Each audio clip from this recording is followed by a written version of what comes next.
What's up guys, the Scooter Cuber here. In this video, I'm going to be teaching you how to do a tail whip.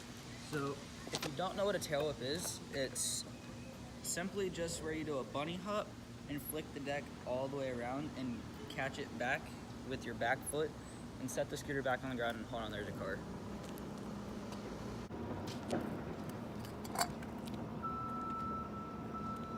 So the first thing you want to be able to do when you're doing a tail whip is a bunny hop, which is just jumping up on the scooter. And there's two types of bunny hops. There's what people call a J hop, where you bring the front wheel up and then pull the back up, or just a normal bunny hop where you bring the whole scooter up at once. The way I do tail whips is I typically do a J hop like this, and once I'm bringing my back wheel up off the ground, I flick it, and then I bring the deck back around with my wrist and then catch it with my back foot. And there's a car going by. Hold on. So, let's go back to the car. So, after you do a few bunny hops and you're used to it, the next thing you're going to want to practice is just rotating the deck. And most people think a tail whip is all from the kick, which it kind of can be depending on how hard you flick the deck.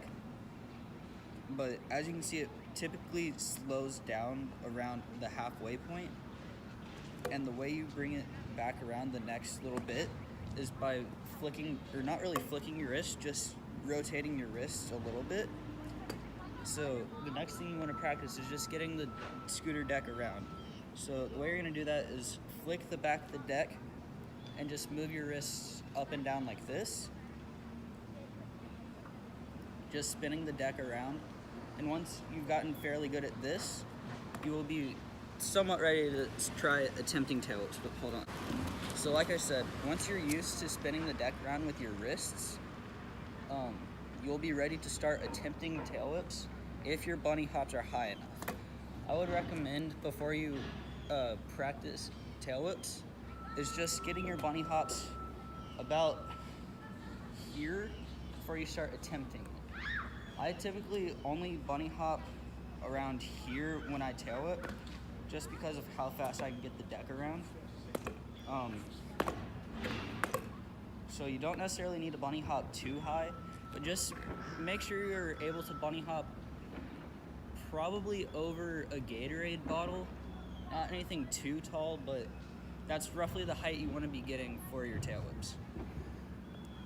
So the next thing after you practice this, another tip I have this is for catching, to help you catch the deck with your back foot, is take your front foot and put it on the ground, leaving your back foot on the scooter, flick your back foot and bring the deck around and just do this. So every time you practice the tail whip, you're just stepping over the scooter and catching it like that. And sorry if I'm out of frame. And this was probably one of the best things that I did to help me with my tail whips. It's just, and it's actually not that hard. Unless you don't get the back wheel off the ground. So again, you're just gonna practice doing this. And once you've done that a few times, try to get the deck to spin around faster, so it's like an actual tail whip. So like this.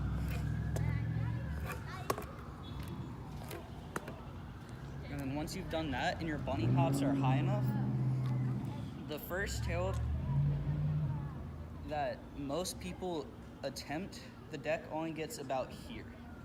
And that's not too bad, but the only thing is, the reason why is people aren't used to bringing the deck back around with their wrists, or their bunny hop wasn't high enough. So a first tail whip might look like this. Which, that's roughly what my first tail whip looked like. That was almost 2 years ago, a year and a half ago.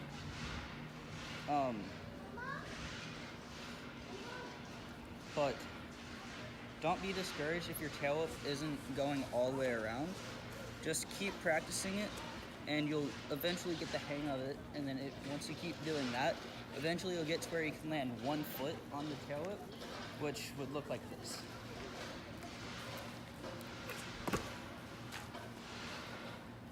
And once you're there, you're really close to landing the tail whip. And that's one of the best ways to know that you're close, is if you can get 1 foot on. And once you're constantly getting 1 foot on, just try hopping a little higher so you can do this, where you can eventually land with both feet. Even though you're really excited you landed your first tail whip, keep your feet on until you roll at least a foot afterwards, and then hop off. See what I did?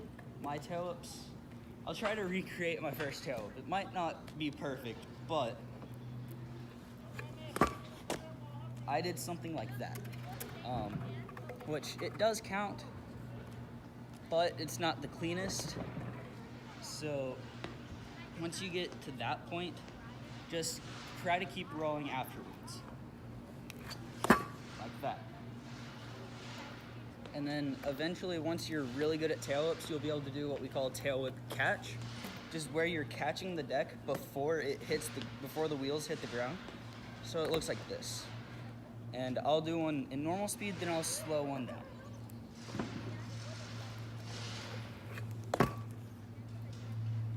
Now I'll show you a slow motion version of that. Here's a slowed down tail whip catch.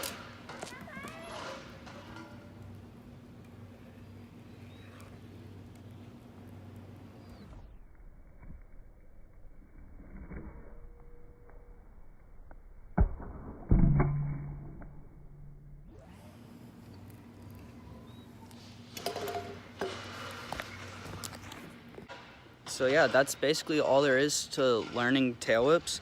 It might take a while to learn them. Maybe you're a really quick learner.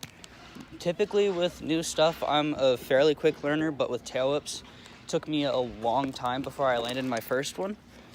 So don't get discouraged if you're not landing them super quickly. It took me around 8 months to land a tail whip, but I didn't give up, and I finally landed it. As long as you stay motivated and you keep trying, you will eventually get to where you can land the tail whips. So yeah, hope you guys enjoyed. Leave a like if you did enjoy it. Comment down below if you want to see more videos like this, or what video ideas you do want to see. And if you're new, subscribe. Thank you guys for watching, and I'll see you in the next video. Goodbye.